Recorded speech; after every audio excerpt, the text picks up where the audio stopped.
T20-യിൽ ഇനി കളി മാറും. 2 ടീമുകളായി തിരിക്കും. 35 പേരെ കണ്ടെത്താൻ BCCI. കൗമാരതാരം വൈഭവ് സൂര്യവംശിയടക്കം ഒട്ടേറെ താരങ്ങൾ ഇന്ത്യൻ സീനിയർ ടീമിലേക്കുള്ള വിളിയും കാത്തിരിപ്പാണ്. IPL-ൽ മിന്നം പ്രകടനം കാഴ്ചവെക്കുന്നവരെല്ലാം സെലക്ടർമാരുടെ റഡാറിലുമുണ്ട്. അതിനാൽ വരാനിരിക്കുന്ന ടൂർണമെന്റുകളിൽ ഇന്ത്യയുടെ T20 ടീമിൽ പുത്തൻ താരങ്ങളെത്തുമെന്ന് ഉറപ്പാണ്. പ്രതിഭകളുടെ ധാരാളിത്തമാണ് സെലക്ടർമാരെ കുഴയ്ക്കുന്നത്. അതിനാൽ BCCI പുതിയ ഫോർമുല നടപ്പാക്കാൻ ഒരുങ്ങുന്നെന്നാണ് വിവരം. T20 ക്രിക്കറ്റിൽ 30 മുതൽ 35 പേരടങ്ങുന്ന സംഘത്തെ തിരഞ്ഞെടുക്കാൻ BCCI പദ്ധതിയിടുന്നതായി NDTV റിപ്പോർട്ട് ചെയ്യുന്നു.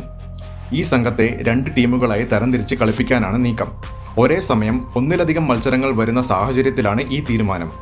ഏഷ്യൻ ഗെയിംസ്, T20 പരമ്പരകൾ എന്നിങ്ങനെ T20 ക്രിക്കറ്റ് ഇന്ത്യക്ക് ഒട്ടേറെ മത്സരങ്ങൾ ഈ വർഷവുമുണ്ട്. മാത്രമല്ല പുതിയ താരങ്ങൾക്ക് അവസരവും ലഭിക്കും. ഏഷ്യൻ ഗെയിംസും ഇന്ത്യ വെസ്റ്റ് ഇൻഡീസ് T20 പരമ്പരയും ഒരുമിച്ചാണ് നടക്കുന്നത്. അതിനാൽ 2 T20 ടീമുകളെ കളത്തിലിറക്കുന്നത് പരിഗണിക്കുന്നുണ്ട്. അന്താരാഷ്ട്ര മത്സരങ്ങൾക്കായി പരിഗണിക്കാവുന്ന 30-35 ക്രിക്കറ്റ് കളിക്കാർ അടങ്ങിയ ഒരു പൂൾ തയ്യാറാക്കേണ്ടത് പ്രധാനമാണ്. അയർലൻഡ് പര്യടനത്തിനും ഇംഗ്ലണ്ടിലെ പര്യടനത്തിനും ടീമിൽ കൂടുതൽ കളിക്കാരെ ഉൾപ്പെടുത്തും.